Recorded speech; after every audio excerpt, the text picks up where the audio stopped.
gotta stay.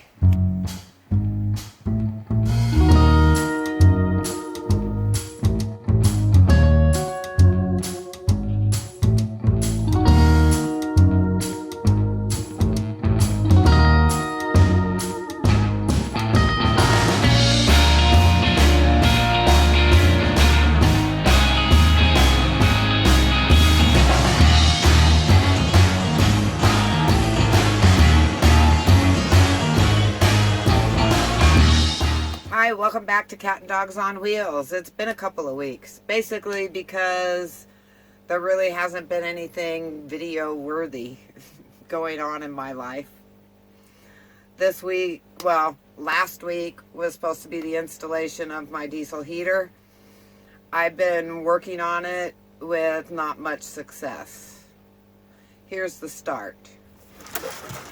So, this is the fuel tank for my diesel heater. I wanted to mount it like this so that this was pointing out, but it's set up to screw it in like this.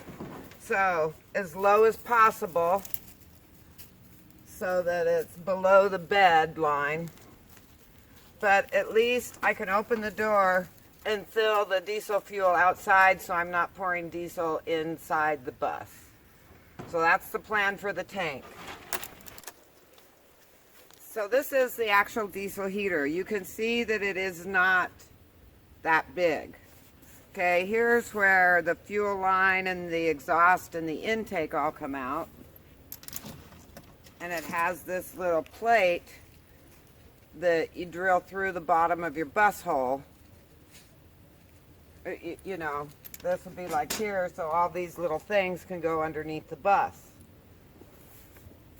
But my fuel line is going to be coming from here to here. So I can't have this sitting flush on the ground. So what I'm thinking is I can put, and this spot right here is where the diesel heater is going. Here, let me show you.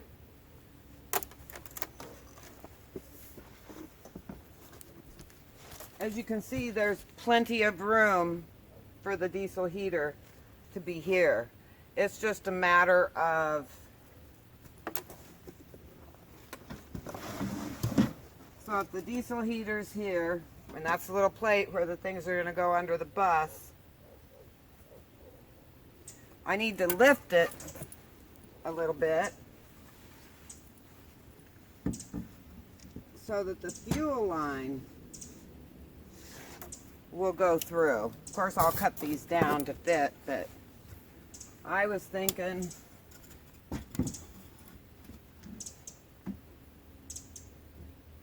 to set these on top of the plate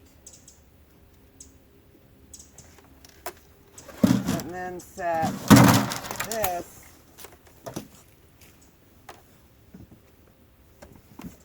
push these close enough so that it's just slightly elevated.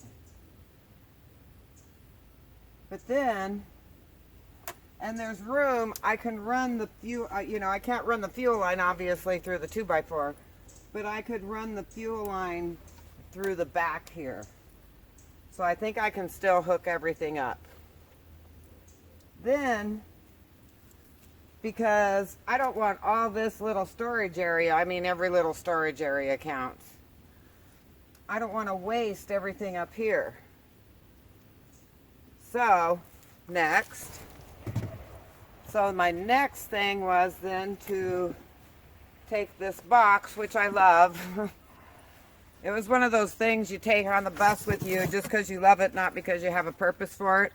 But I actually had it tipped on its side in my little cabinet under my fridge and had 6 gallons of water stored in the side, and the top used as a shelf. So, I used it. I wasn't showing it off, but what I plan on doing then is setting the box on top of the heater, and then I'll just cut a circular hole in the front, make a little vent in the front for my heat to come out. So that's the plan. Now next, you have your hoses. These I think are for, I don't know, I'll have to look it up. I'm sure it has something to do with, these were for like if you had to vent if your heat, you need space to vent, but mine's going to be right next to it, so I probably won't need these.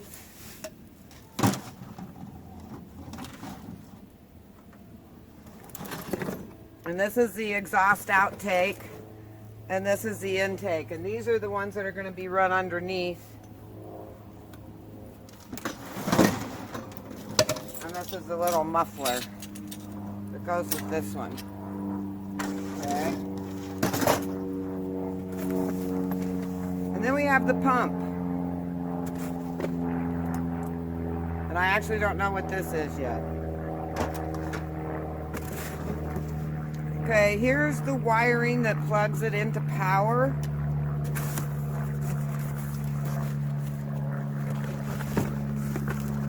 Yeah, here's the little vent things. And this, so like if you had it far back under somewhere and you needed this to be extended out, that's when you would use these fat hoses. I think I'll just be using these. Okay, this is to the power. Okay, I still have to, you've got one running to the power and I think one is running to your remote.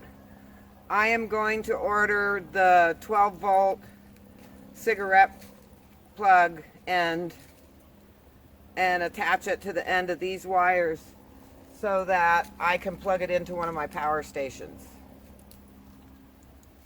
So it's not set up, it's set up to plug into a battery, not a power station.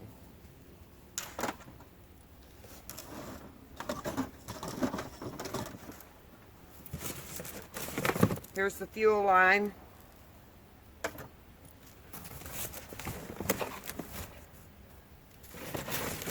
I'm sure this has something to do with, I don't know. Anyway, and here's all your other things. Now, the pump is supposed to be mounted at an angle like this, and the shorter your fuel line, the less it has to pump and make that clicking noise that everybody complains about. So I'm planning on installing the pump up here somewhere. And then I might mount a little box around it to try and tone down the clicking noise. But anyway, and it doesn't have far to go to the fuel. So that's the plan of the setup.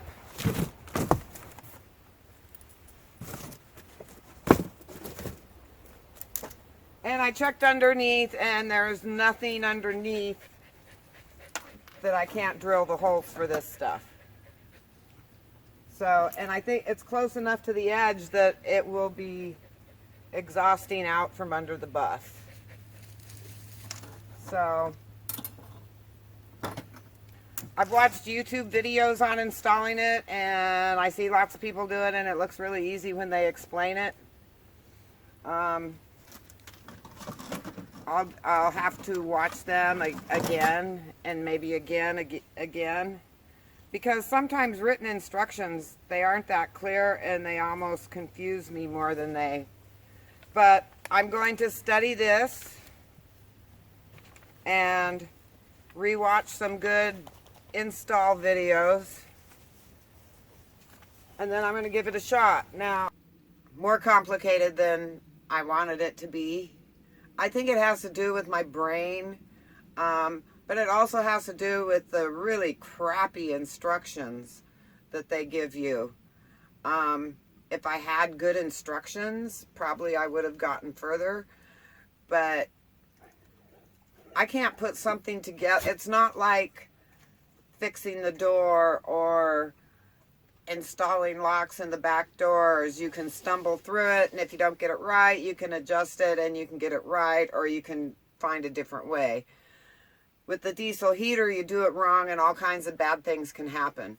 And if you want to know the truth, I've been working on it now for over a week trying to figure it out, and the instructions might as well be written in Chinese.